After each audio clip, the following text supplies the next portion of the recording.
7월 25일 오늘 만나 말씀은 예레미야 37장 17절에서 21절 말씀입니다. 하루는 시드기야 왕이 사람을 보내어 예레미야를 왕궁으로 데려와서 그에게 은밀히 물어보았다. 주님께서 무슨 말씀을 하신 것이 없습니까? 그때 예레미야가 대답하였다. 있습니다. 예레미야가 계속해서 말하였다. 임금님께서는 바빌로니아 왕의 손아귀에 들어가실 것입니다. 예레미야는 시드기야 왕에게 호소하였다. 제가 임금님이나 임금님의 신하들에게나 이 백성에게 무슨 죄를 지었다고 저를 감옥에 가두어 두십니까? 바빌로니아 왕이 우리나라를 치러 오지 않을 것이라고 임금님께 예언하던 임금님의 예언자들은 지금 어디에 있습니까? 그러니 이제 부디 저의 소원을 들어주시기 바랍니다. 높으신 임금님, 부디 저의 간구를 받아주셔서 저를 다시 서기관 요나단의 집으로 돌려보내지 말아 주십시오. 거기에 가면 살아나올 수 없습니다. 시드기야 왕은 사람들에게 명령을 내려 예레미야를 근위대 뜰에 가두고 그 도성에서 양식이 모두 떨어질 때까지 빵 만드는 사람들의 거리에서 빵을 매일 한 덩이씩 가져다가 예레미야에게 주게 하였다. 이렇게 해서 예레미야는 근위대 뜰 안에서 지내게 되었다. 아멘. 아멘.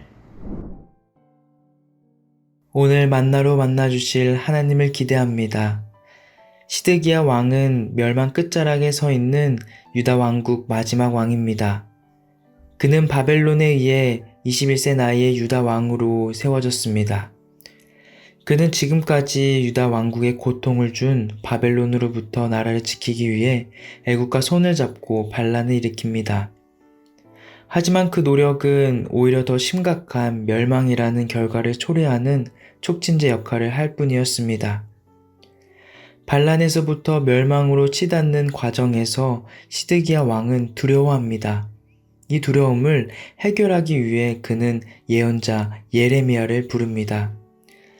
성경에서 시드기야와 예레미야의 만남은 총 5차례 기록되어 있습니다. 독특한 점은 첫 번째를 제외한 나머지 만남은 시드기야의 요청으로 만났다는 것입니다. 오늘 본문에서도 시드기야는 예레미야를 부릅니다. 당시 예레미야는 베냐민 땅으로 가려던 중 바벨론에 항복하러 가는 것으로 오해받고 고관들에게 끌려가 웅덩이에 갇혀 있었습니다. 반바벨론 입장을 가진 예루살렘 고위 관료들이 많았기에 시드기야는 비밀리에 예레미야를 웅덩이에서 꺼내 왕궁으로 데리고 옵니다. 그리고 그에게 주님께서 무슨 말씀을 하신 것이 없습니까? 라고 묻습니다. 이 질문은 언뜻 보기에는 하나님의 뜻을 구하는 선한 모습으로 보일 수 있습니다.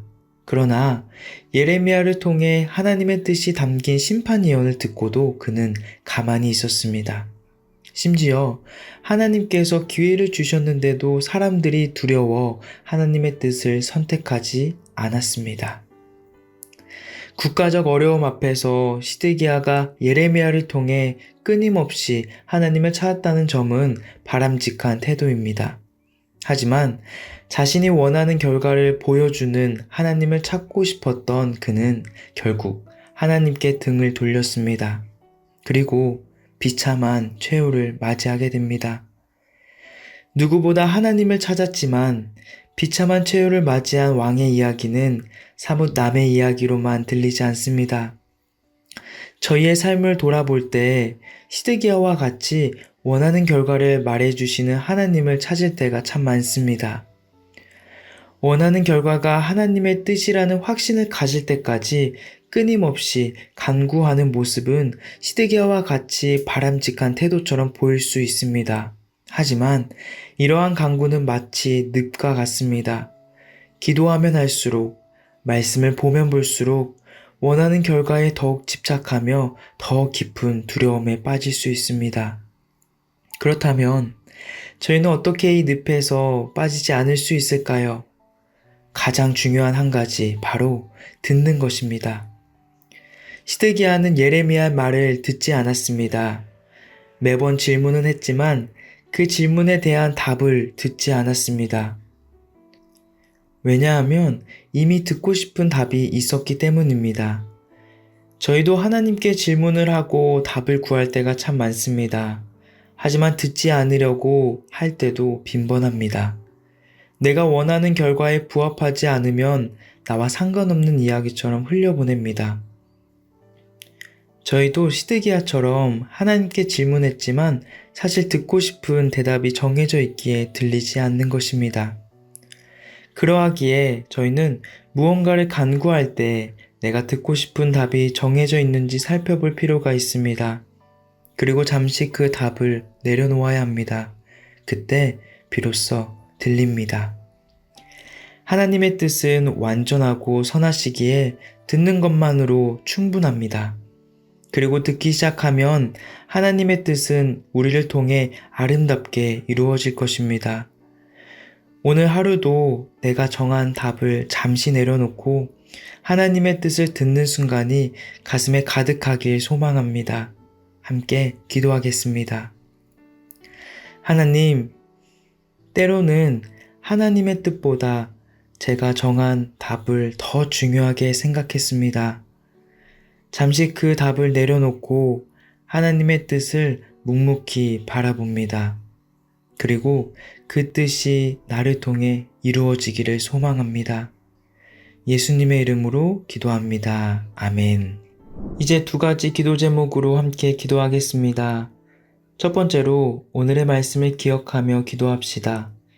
시드기야와 같이 이미 결론을 내리고 하나님을 찾는 것이 아니라 하나님의 뜻을 진심으로 귀 기울일 수 있는 높은 뜻 성도 되게 하옵소서.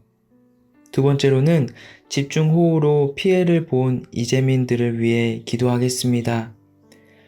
폭우로 인해 피해본 이재민들의 상실된 마음을 헤아려 주시고 그들에게 필요한 물질과 공간을 채워주시옵소서. 두 기도 제목으로 기도하신 후에 개인 기도로 하나님께 나아가겠습니다.